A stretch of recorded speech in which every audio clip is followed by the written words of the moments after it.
The planar tracking tools have had a huge overhaul with Silhouette 7, so let's take a look at some of the new features and what we can now do with Silhouette's Planar Tracker.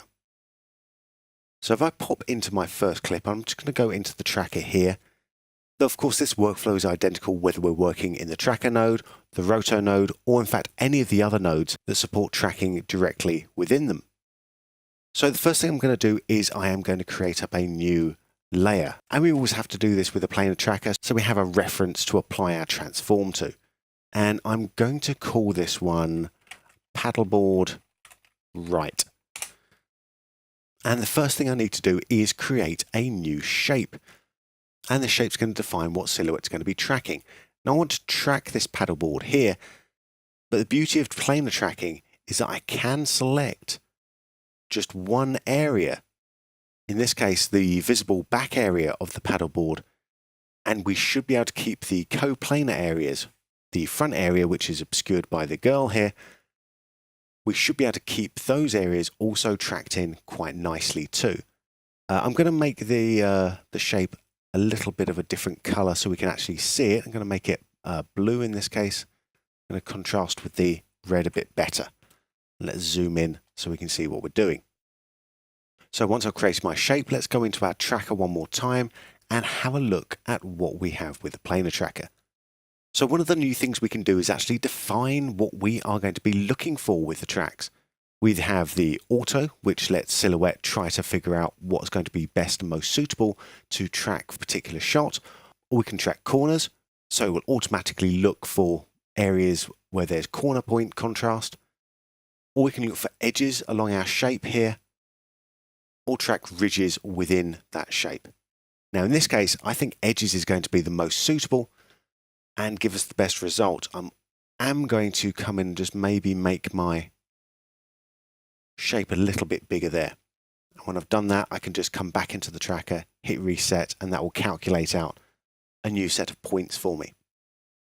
Now the motion model is probably one of the most important options we have for getting the best results out of our planar tracker. If we're only wanting to track X and Y offsets, we would just choose the translation. If we do have some perspective movement, but it's not amazingly pronounced, we can use a fine, which will track the translation, rotation, scale, and skew of the image.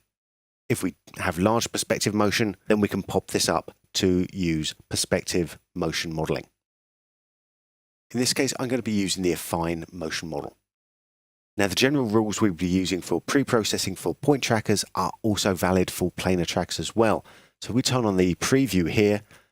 This will show us a preview of what Silhouette is looking at, so we can check out what the different channels are going to do. So this is luminance, or we have red, or we have green, or the blue color channels. And in this case, I actually think the green color channel is going to be giving us the most contrast in this case. I might want to add a touch of blur to just soften out some of the natural grain that's in the image, and maybe add some sharpness to bring out those edges a little bit more. And when I'm happy with that, I can turn preview off. I'll reset my minimum distance as well to 3. You can see it puts in a lot more valid tracks for us there. And now I'm happy with what I've got, so I'm just going to track this forwards, and Silhouette will go ahead and just track from the frame that I was working on. And that's looking pretty good to me. And I'm going to come back and I'm going to track backwards to the previous frames. As we can see, the shape is sticking nicely with our image. Let's come back to fit this into the screen, and I'm going to select my paddleboard layer, and we can actually see what those points are doing. And we can check those out to see if they make sense. And I'm checking to see if there's any sort of strange wobbles that I'm not actually after. Another new feature with version 7 is the ability to smooth out these tracks as well. So if we do have a little bit of popping, we can hit smooth, and as I turn that up, you can see that smooths out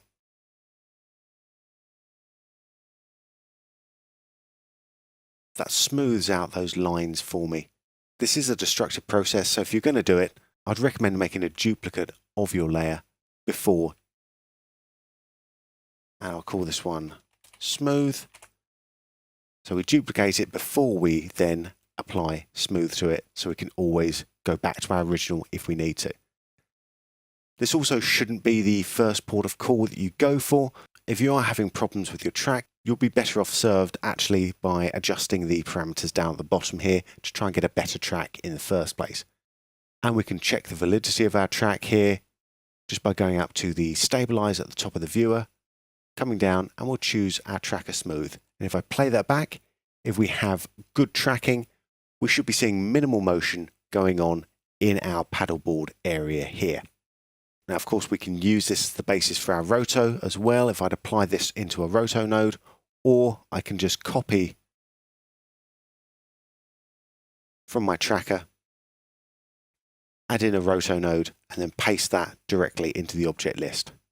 So if I get rid of that original one here and draw in my new shape, I can use this tracked and smoothed planar tracking data as the basis to do this particular bit of rotoscoping.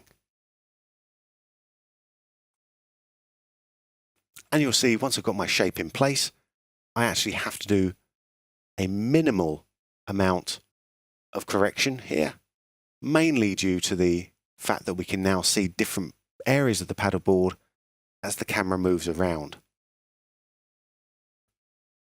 So if we destabilize this, you'll see that with just a minimal number of keyframes and a good bit of planar tracking data, we're able to create up this shape with no trouble whatsoever. The planar tracker is also able to track in areas that have almost no texture as well, or texture that might be a bit confusing, as is the case with this tennis ball. But let's see what we can do with the planar tracker here.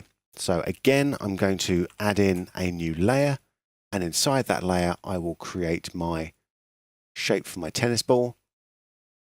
I'm going to make this one slightly smaller than the object itself because of the interactions it's going to make with the background. And let's turn my planar tracker on.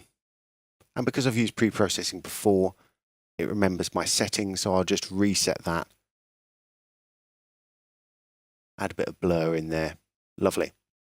And I'll take a look through, and I'm thinking probably the red channel in this case is going to be the one that's going to give us the most contrast. Taking a look at the auto tracking and having a look through these different tracking features, again, I think that the edges is probably going to be the way to go for this particular shot. And with the motion model, it's only moving up and down, left and right, so I don't need to use a final perspective. I'll just use the translation here. And with all that set up, I can then just track that forwards. There we go, and we just check out the path that the layer is taking here. And we can see we've got a nice, smooth track happening just there for us on a feature that actually has some quite confusing movement going over to it. We're able to get a nice solid track. And that's a quick look at the improved planar tracker within Silhouette version 7.